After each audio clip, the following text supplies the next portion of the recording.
সবাইকে নমস্কার। আমরা হান্নার বিষয়ে কথা বলছি। আসুন আমরা এগিয়ে যাই এবং দেখি ঈশ্বর কিভাবে তার পরিচর্যা করেছেন। 1 শমূয়েল 2 অধ্যায়ের 21 পদে আমরা পড়ি যে হান্না আরও সন্তানের জন্ম দিয়েছেন এবং সদাপ্রভু হান্নার প্রতি কৃপাদৃষ্টি করেছেন, তাই সে গর্ভবতী হয়ে 3 পুত্র ও 2 কন্যার জন্ম দিয়েছে। ইতিমধ্যে বালক শমূয়েল সদাপ্রভুর সামনে বেড়ে উঠতে লাগল।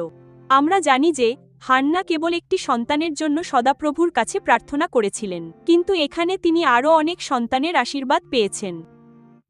আর এটি আমাদের জানায় যে আমাদের ঈশ্বর এমন একজন ঈশ্বর যিনি আমাদের চাওয়া, চিন্তা বা কল্পনার চেয়েও অনেক বেশি কিছু করতে চান, এবং তিনি তা হান্নার জীবনে করেছিলেন।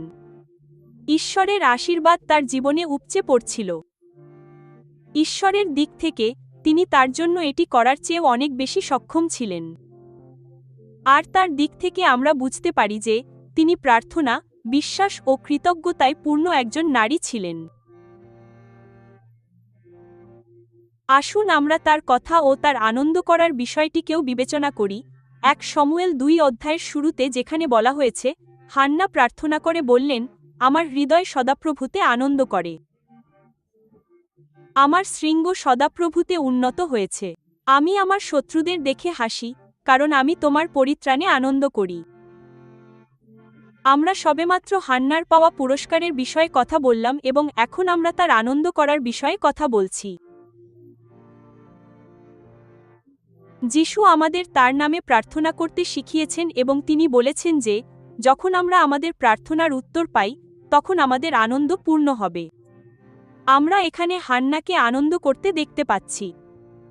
সেই একই হান্না যার হৃদয় দুঃখে আচ্ছন্ন ছিল, তিনি এখন প্রভুতে আনন্দ করছেন।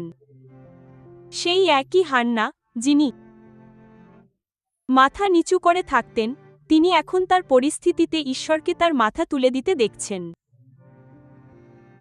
আর আমাদের ঈশ্বর তার সন্তানদের জীবনে পরিস্থিতি বদলে দেওয়ার ক্ষেত্রে বিশেষজ্ঞ। আমরা হয়তো এমন এক সময়ের মধ্য দিয়ে যাচ্ছি যেখানে আমরা কেবল বাধা দেখি এবং আমাদের ধৈর্যের শেষ সীমায় পৌঁছে যাই। কিন্তু যখন ঈশ্বর আমাদের জীবনে আসেন, তখন তিনি যেখানে কোনো পথ নেই সেখানেও পথ তৈরি করতে পারেন,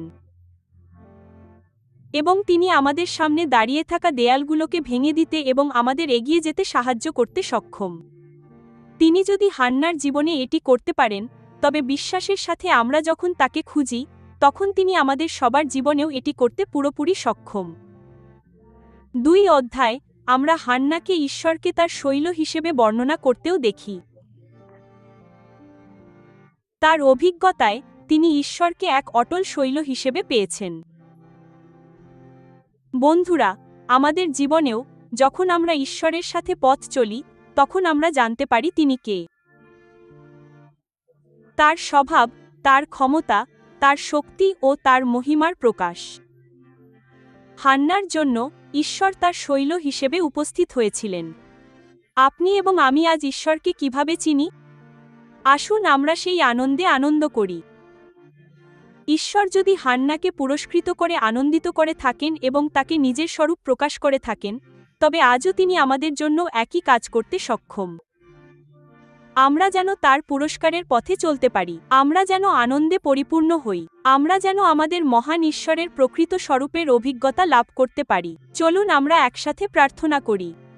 স্বর্গীয় পিতা, আমরা তোমাকে ধন্যবাদ জানাই যে তুমি প্রার্থনা শ্রবণকারী ঈশ্বর, যিনি আমাদের চাওয়া, চিন্তা বা কল্পনার চেয়েও বেশি কিছু করতে পারেন। প্রভু, এই প্রাচুর্যের পথে চলতে আমাদের সাহায্য করো, আমাদের আশীর্বাদস্বরূপ হতে সাহায্য করো। আমরা তোমাকে ধন্যবাদ জানাই, আমরা তোমার উপাসনা করি। যিশুর নামে আমরা প্রার্থনা করি, আমেন। লিভিং সুপারন্যাচারালি, লিভিং সুপারন্যাতুরালাই দেখার জন্য আপনাকে ধন্যবাদ। আপনার আধ্যাত্মিক পথকে শক্তিশালী করার জন্য আরও রিসোর্সের প্রয়োজনে অনুগ্রহ করে apcwo.org ভিজিট করুন।